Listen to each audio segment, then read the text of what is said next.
I am your host, Talisha. Host Khadijah. And we have a special guest in the house today. This is my little brother, baby brother, that's bigger than me, brother. So I'm happy to introduce yourself. Hello, my name's Hakeem, just like my sister. I am a personal trainer and a fitness over at Orange Theory Fitness in Wicker Park, Bucktown. Is at Facebook or the machine on Instagram and Twitter. So that's going to be KEEMMACA. You almost forgot how to spell I machine, did. man. I did. I had to take a second. Had to catch that. Right. And I came the machine. Pause. I gotta go on Instagram and follow you Pause. back for Sister Girl Radio. We all about that. What's up? Get them up. Yeah. And just how was y'all Swedish day real quick? Let's do a little chit chat. How was y'all evening?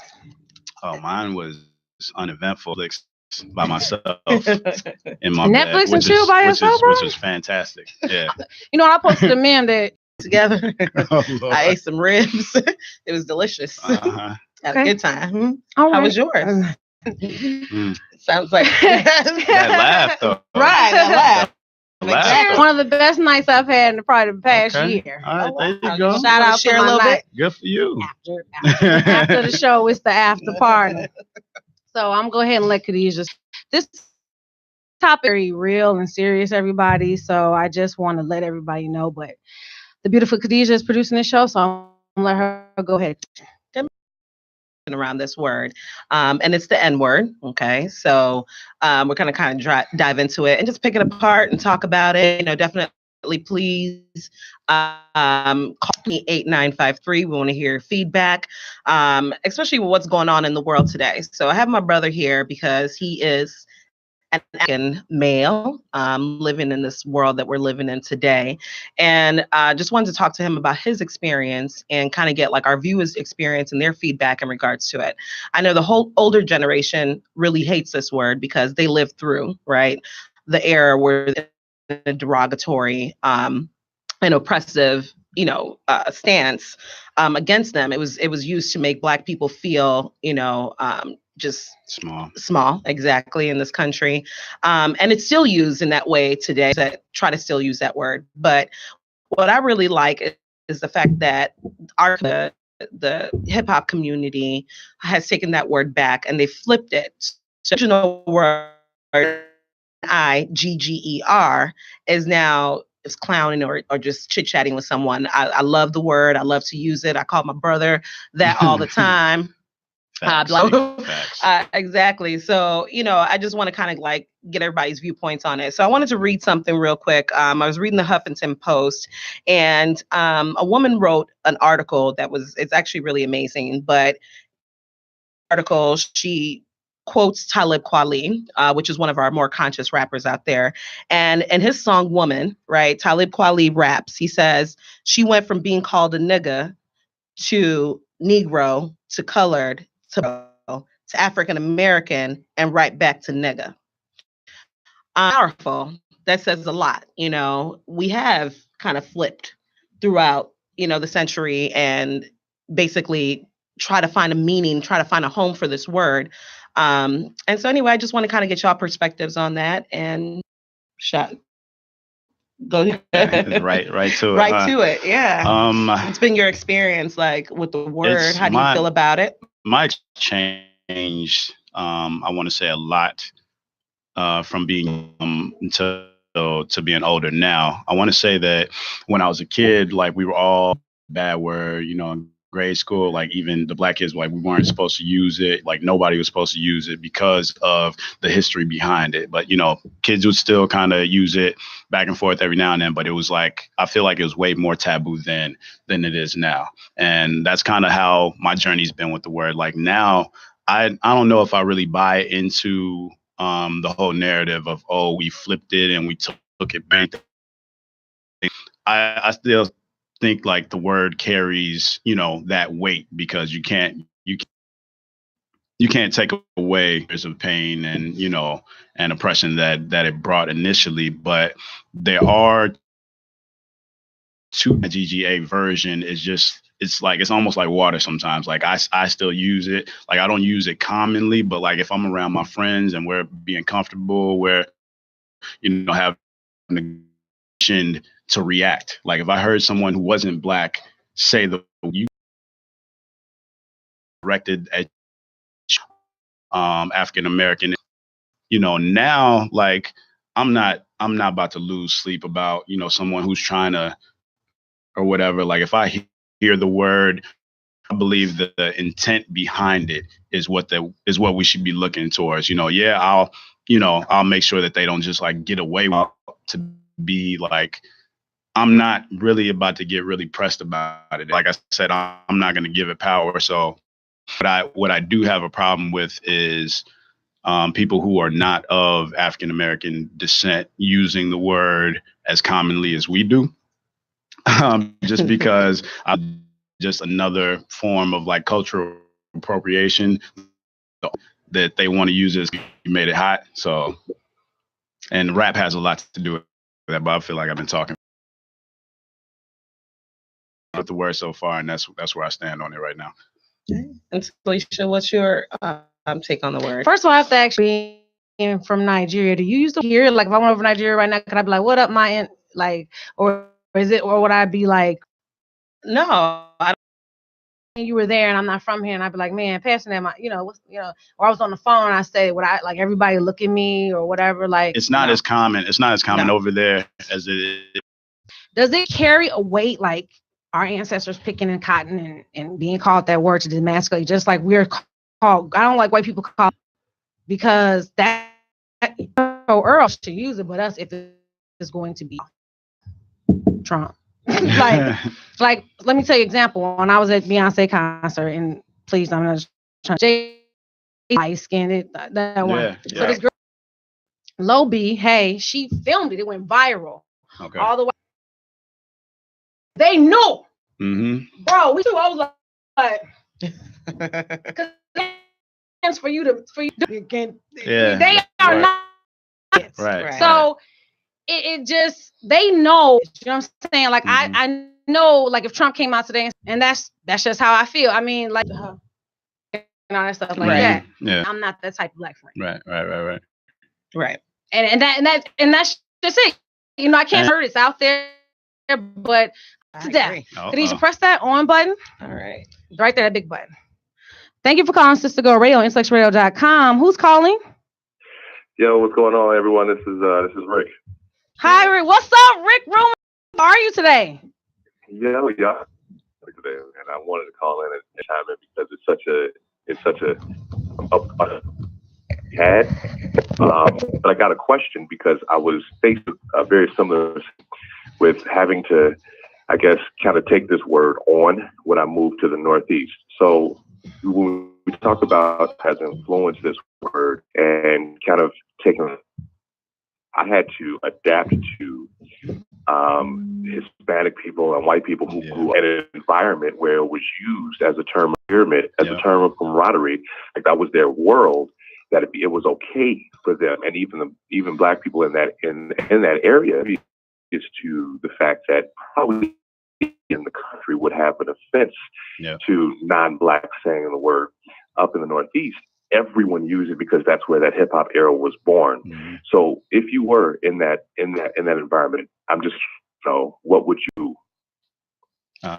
If I'll take that first. Like I said, to me, it's all about the intention behind the word. And like I said, like my stance now is that, only black people should, because like I feel like just like, people are trying to take credit for like cornrows and stuff that has been from our culture and make it their own. I feel like the same thing's happening with that word now. In that situation, I adapt, like I'm not going to try to change because that's their culture up there in the Northeast. Like you would have to kind of, if it really, touches you or, kind of rubs you to, like that's going to be a situation where like you need to, make a network, you need to thrive. Like you just moving out there, you kind of have to go with it. Like if that was me, like I said, like I would kind of probably try to adapt as much as possible because you're not going to change the way they're doing things up there. So you're just going to be beating your head up against the wall, trying to, tell everybody, oh, no, you can't say that around me. you're gonna be by yourself. Well, not necessarily around you, as long as they don't think they can play it back and forth with you. Right. That's the only thing you can control. Yeah, it's how you. I think the same thing. I mean, if I'm walking down the street and people are just using it, loosely or whatever, I can't control what other people do. Yes, it would bother me, and knowing the type of person that I am, I probably would say something and say it's offensive, but I'm not going to take on the whole world. So I think that it depends on like what situation I'm in. Around me that don't look like me and are using the word, it's definitely going to be a misunderstanding, and I will definitely let them know, like, no, you can't use that word around me, like that's not okay. Then what would you say if they say why it's not offensive when you use it? Because I'm black. I'm done. Because I'm sorry, I have to pull my black card. I got to pull my black card. I just want to go because I'm black. Because I'm sorry. Because we own the word. Do we own the word? Yes, we do own the word. We trademark our blood trademark. Hold on, For me, it's not about blood trademarking. For me, you know what I'm saying, it's again, I see it like when these young men are using it, you know what I'm saying, to kind of big up each other. What up, my N-word, what my N-word? It's used in a term of endearment. And so when something is used in a term of love, that, used back in the day or the way that some people still use it now as an oppressive, I can't change what's happened. I can't change, you know what I'm saying, the years and the blood that's on this word. I can't change that. But what I can do is I can embrace the word in a certain sense. And if it's a word that we're going to use in hip hop culture and it's going to be used among, you know what I'm saying, young African-American men to embrace and to empower themselves, then guess what? I'm embracing it. I'm loving it. Right. Okay. All right, and Rick. Now, Hakeem, real quick, just to follow up with that. And the same scenario over in the Northeast too, as well. And no shade, this is not something that I believe, but I want to ask what your opinion would be or your reaction, being that you are from Africa and not. Man, from, I was just about to go there with my sister just Go now. ahead. Right. So people are like, no, y'all can't use it either. Right. Yep. I was just about to mess my sister up with that because that was my I'm lost. question. What do you mean? Okay. What Rich? Okay, so me and Khadijah, like, we are 100% Nigerian. Like, we can back, like, we don't share like the history of slavery. Although, like, just being here and being our heritage, obviously, common heritage with African Americans, but our ancestors, our great grandmothers, they did not live through slavery. They did not live through that word oppressing them. You know what I'm saying? So it's just like, okay, we can look at ourselves as, foreigners, kind of just like, a white person who has a German background or who has a Polish background or something like that. So it's just like, if we're telling them just because, they're foreign, but they're not, necessarily of the generation of, the oppressors that actually use that word negatively, why can't they use it if we can? Got it. And that's great and all. That's, you and Rick, that's really, listen. But again, my ancestors, yes, not in my immediate family, but my ancestors, they're African, Nigerians who were put on that boat, right? And brought to this country. There are, people from Ghana, my sister country that were put on that boat and brought to this country. I'm still a part of that. And so that's the way that I look at it. I can sit up here and be like, oh, I'm African. No, honey, you're black. Yeah. So at the end of the day, you know what I'm saying? When a white person looks at me, they're not going to decipher and be like, oh, she's of African descent. And she went on that boat and her grandma wasn't on that boat. So she different. No, I'm still an N-word coop. So at the end of the day, if I'm still, you know what I'm saying? My identity still is synonymous with that word. I am black at the end of the day. So I'm just saying. Right. So we can pick apart all you want to. Her hashtag is I'm black. Well, Rick, thanks for calling in. We got other people calling in. Sister Girl Radio's popping. So I love you, bro. See you later. All right, thanks, Rick. All right, hit the off button. So whoever was just trying to call in, go ahead and call 38953. Just have hashtag because I'm black. I want this to go viral, you guys. We can make Khadijah's statement about, no, I'm serious. Like, if we can make this go viral, use the N-word, y'all gotta say hashtag because I'm black. You can use that with a bunch of other stuff. Well, we're talking about just for the N-word. Just for the N-word. Because that was her rebuttal, right? No, that's right. Because I'm black. So I know you have, you pledge. Shout out to A5. What's the little symbol? Do fraternities have a symbol? Like a what, a hand sign? Yeah. Anyway, what do you do it on the air? All I know is no gang signs. No gang signs on there.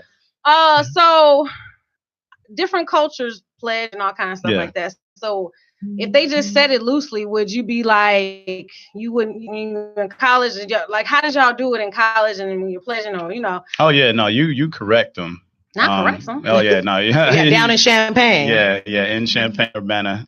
You let them know, like, yeah, no, like, that's not cool. But I've seen it go, you know, several different ways. That's why I said, like, as I grew up, like, my relationship with the word changed so much, just because, like, it used to immediately be a trigger, you know, like, oh no, like, what? Like, who do you think you are? Like, what are you saying? But you know, now it's just like, you know, I've been around where, like, people that I looked up to, like, had Hispanic friends. They had, you know, friends that they used the word with, and they allowed that to rise. So I'm like, okay, is this what we're doing now? We, you know, we letting this be okay?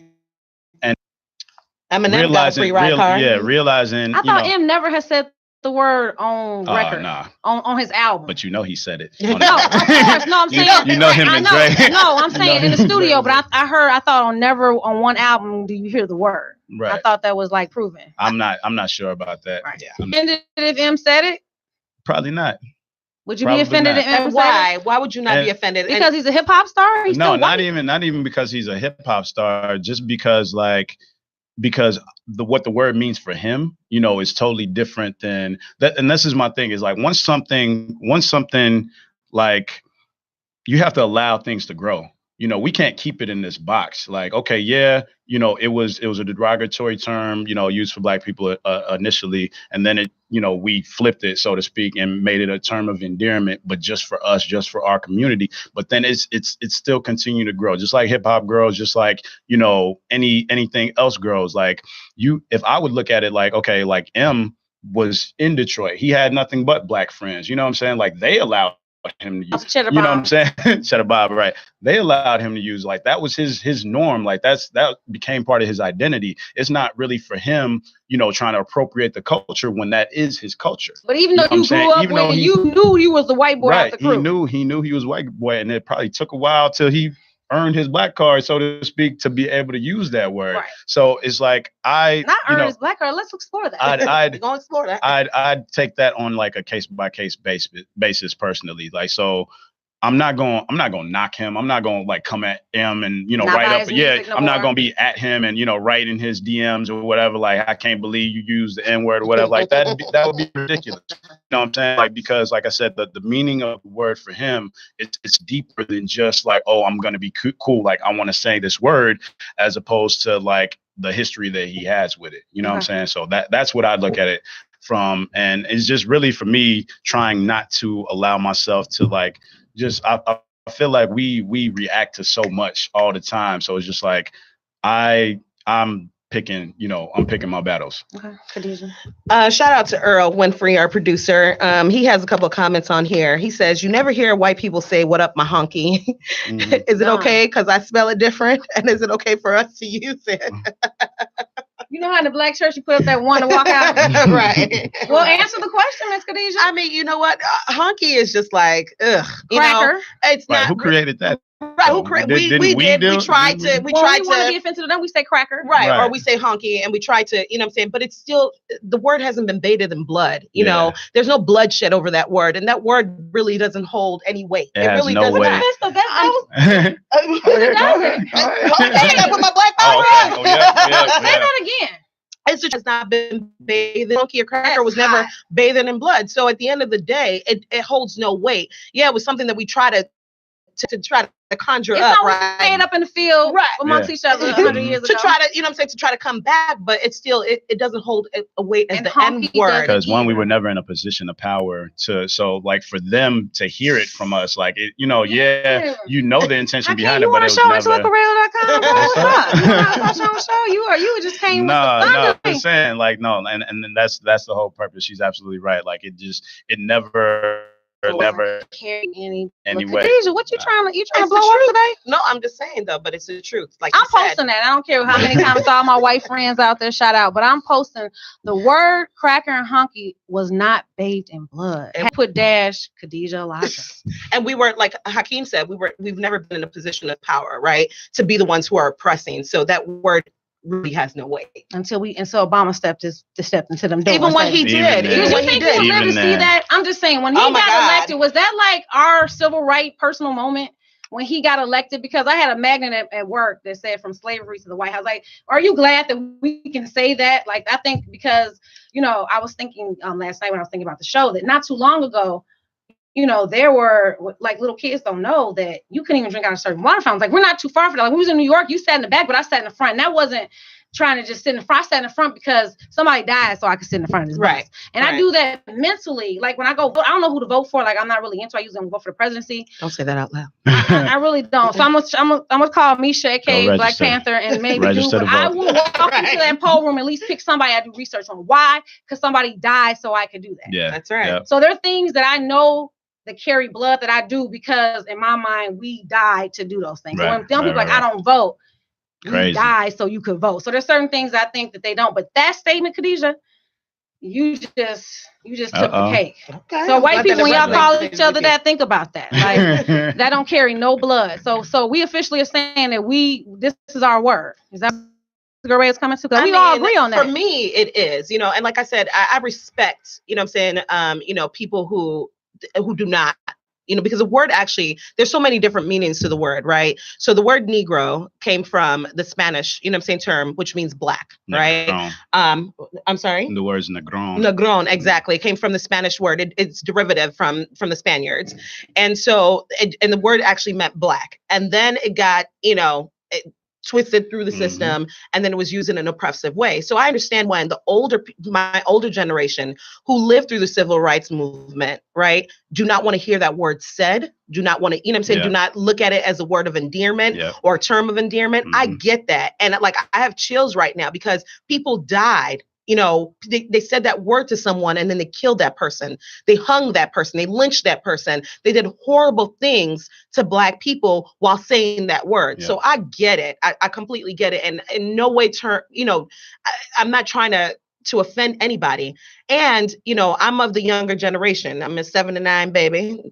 And now y'all know how old I am. And, right.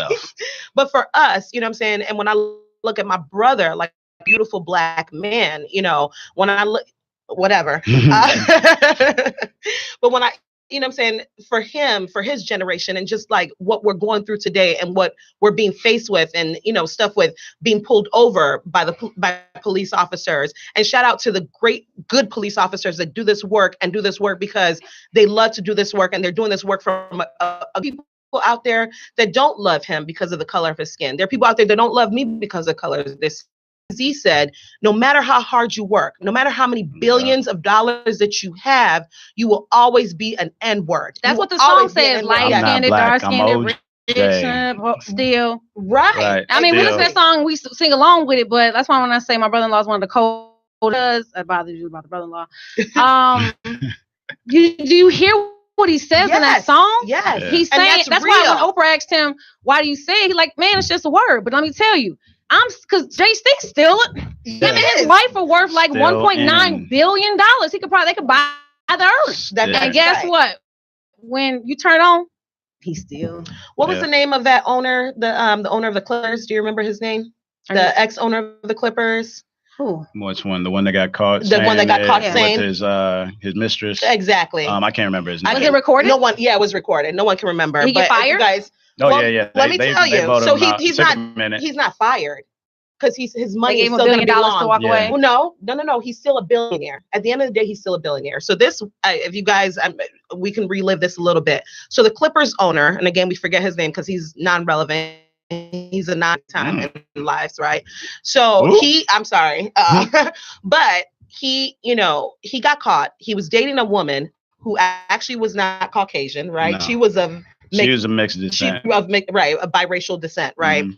And that saying that I give them. He's talking about the basketball players. I feed them, I clothe. He said, I feed them, I clothe them. He's talking about these basketball players who are worth millions of dollars. This is a man that's a billionaire, okay, that owns a team, owns a whole basketball team. And he got caught saying, what else do they want? I feed them, I clothe them, money to buy these fancy cars and buy these whatever. But basically they work for me. They are still the N-words in the field. And when I tell them to do something, and when I ask them to do something, that is their job to do it. And that's the way that I look at them as. Well, if you think about, I posted this on my Facebook when I posted how they measured us and walked around in slavery and how they measure them for the football. Yep. And how they take the thing and they look at their neck and they go like this and they do like that. Did they not do that when they're chopping block? So yeah, they're giving you $1 million to go pick. Right. Yes.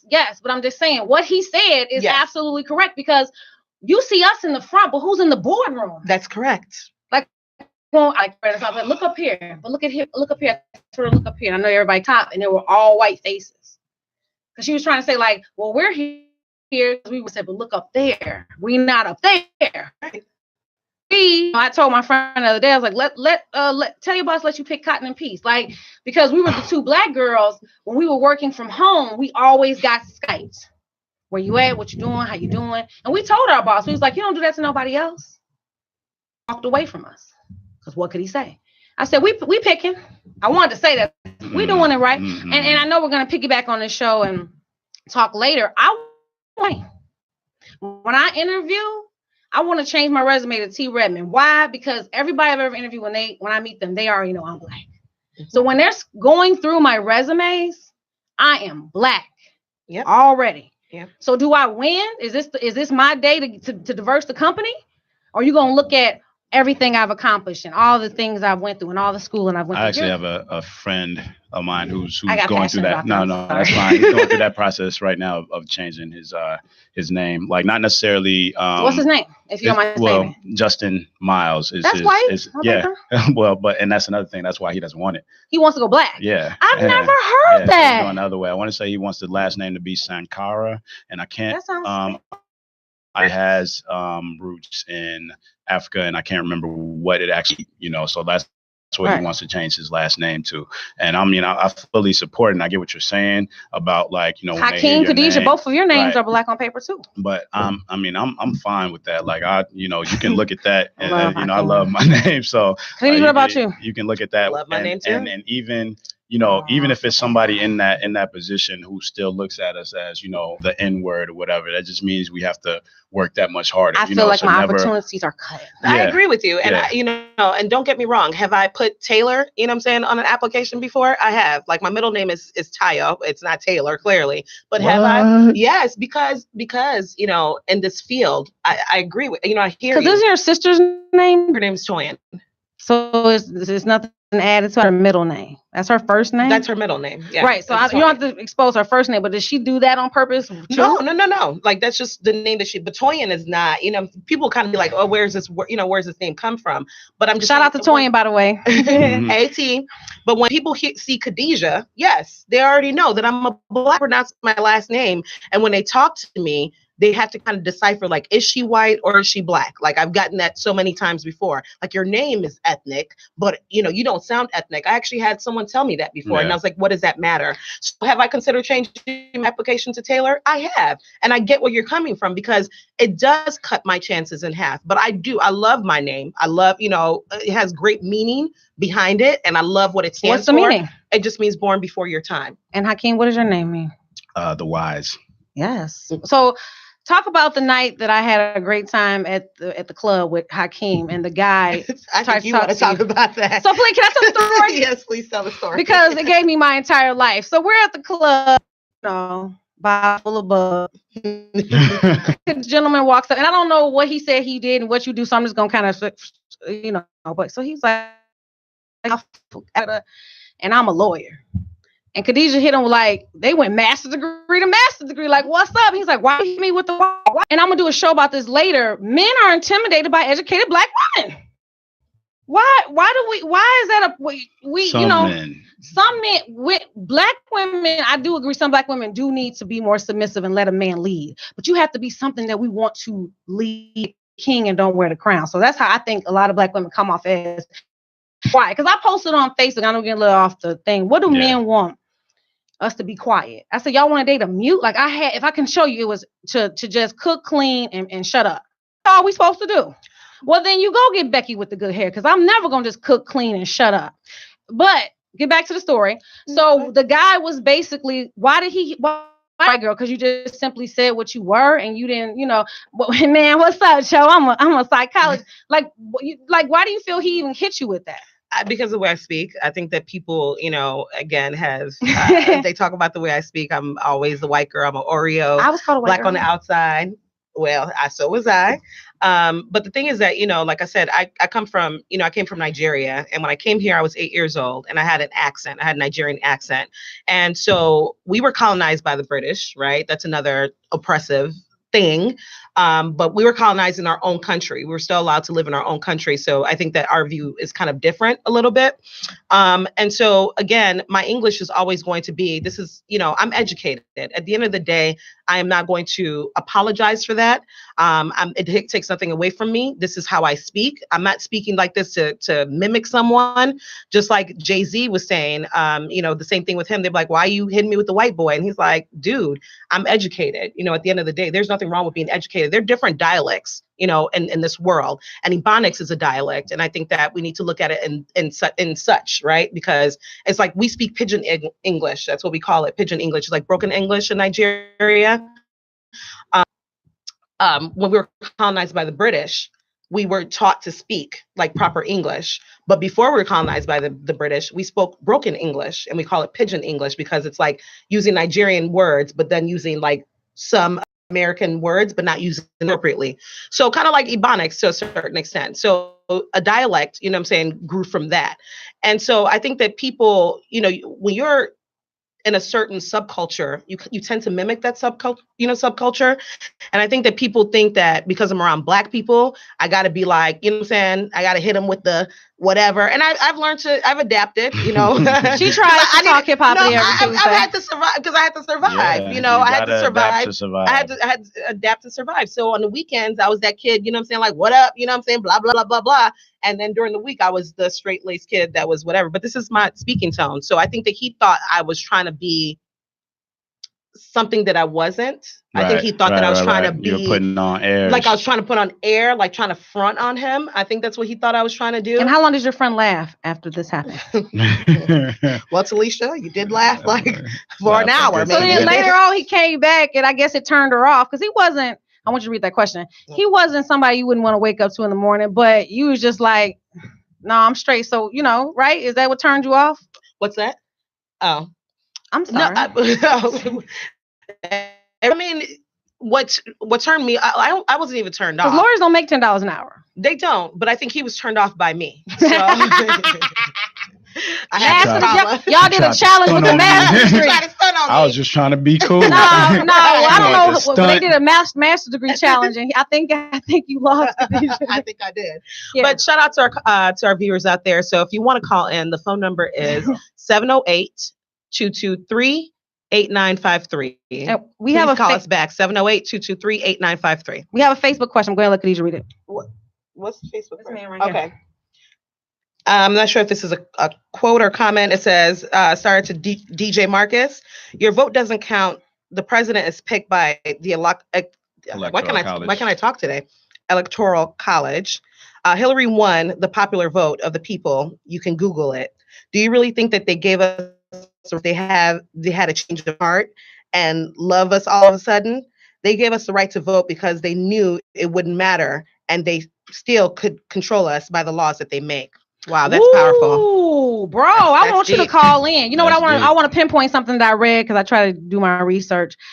Do you know, like within 5 months of us boycotting and being able to sit in the front of the bus, everybody started still sitting back in the back of the bus? Yep. It wasn't years. I believe it wasn't years. It was like instantly. It's conditioning though. We've been where do all the kids go when they get on the bus? Back of the bus. Yep. Where do all the kids go? On the back of the bus. Right. So we used to his go to statement, the back of the bus for a totally different reason. His statement is true. And what do kids say today? The Black kids say today they're not going to do. They're not going to vote.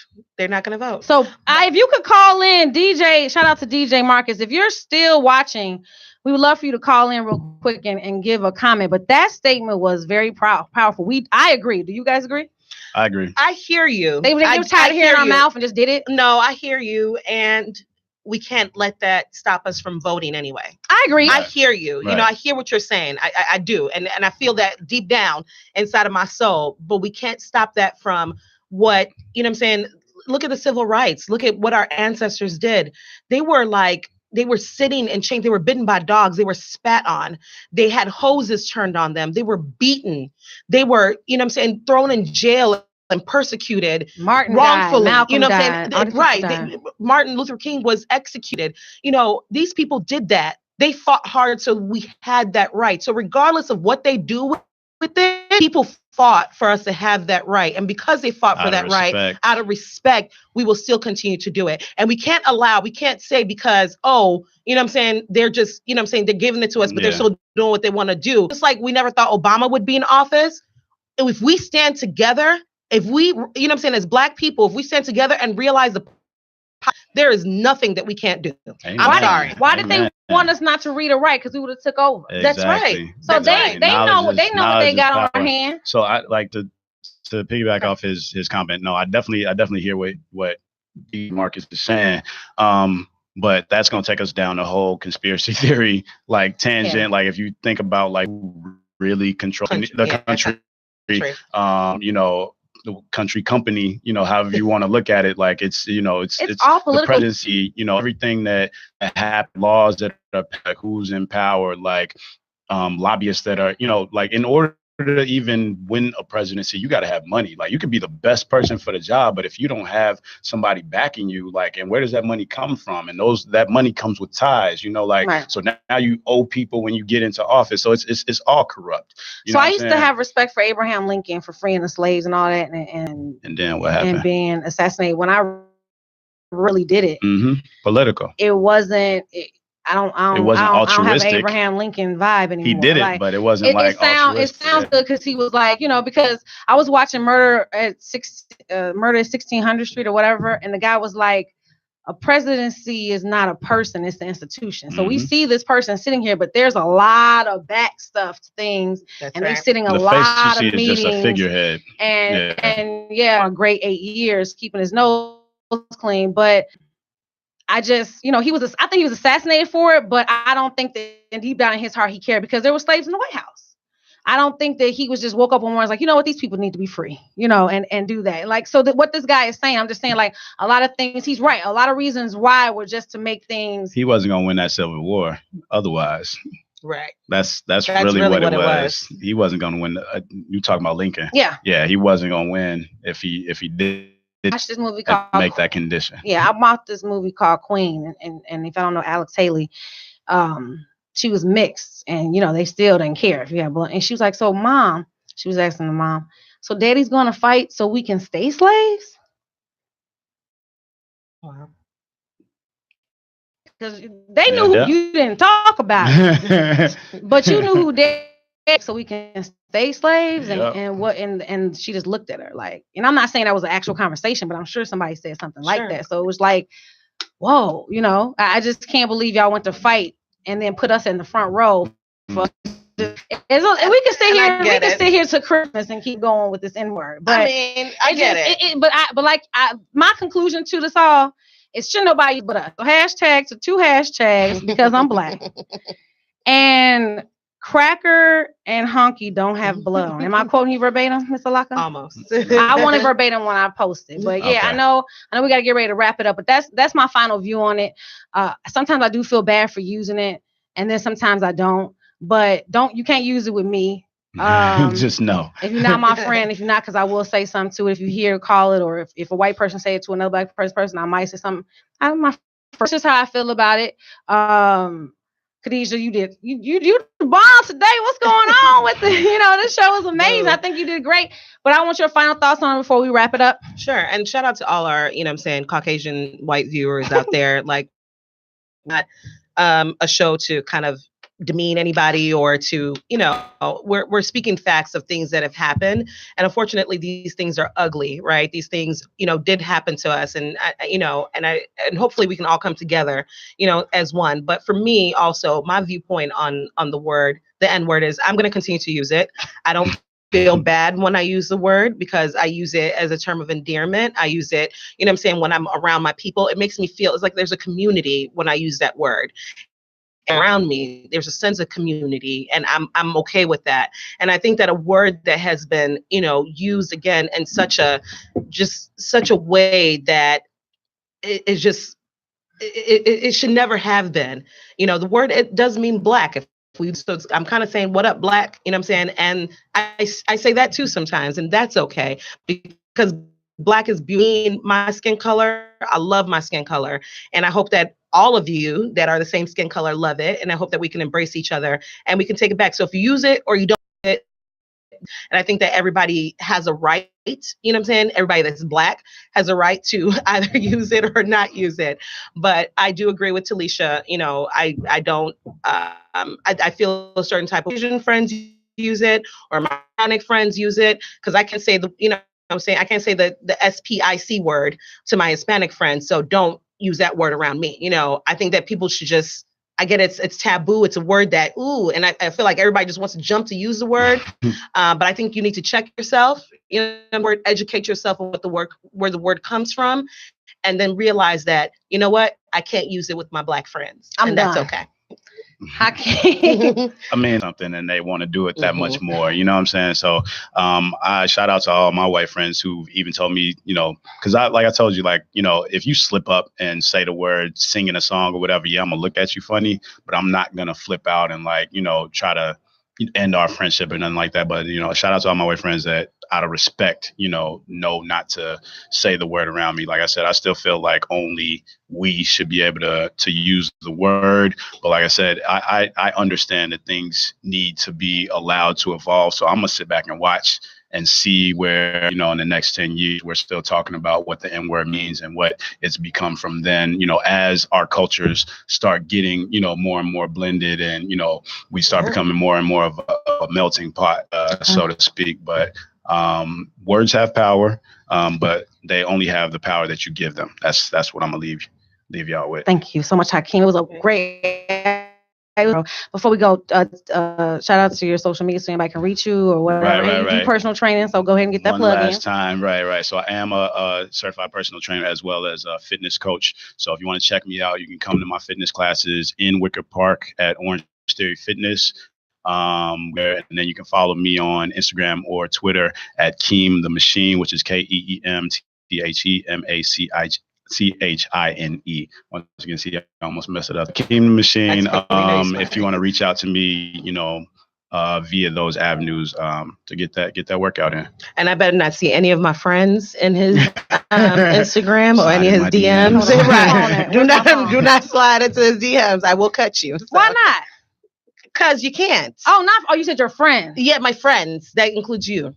What? Hakeem's bro, but if we wasn't friends, I'd be like, hey, Hakeem, are you into a little juicy now? I feel sick. Oh, sorry. But go ahead and plug your social media and everything. Anyway, you can find me Khadijah Alaka on Facebook. That's KADIJAT ALAKA on Facebook. So. Thank you guys for tuning in. This was an amazing show, everybody.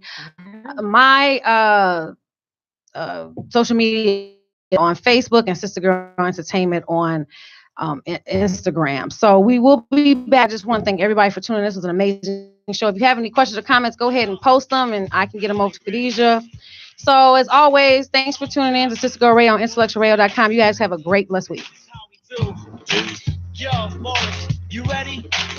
The beat's so amazing. Bring it to him. You ready? Let's go. Standing down the path, and I'm around, looking for something to do. Say to myself, oh, guess what? Baby girl is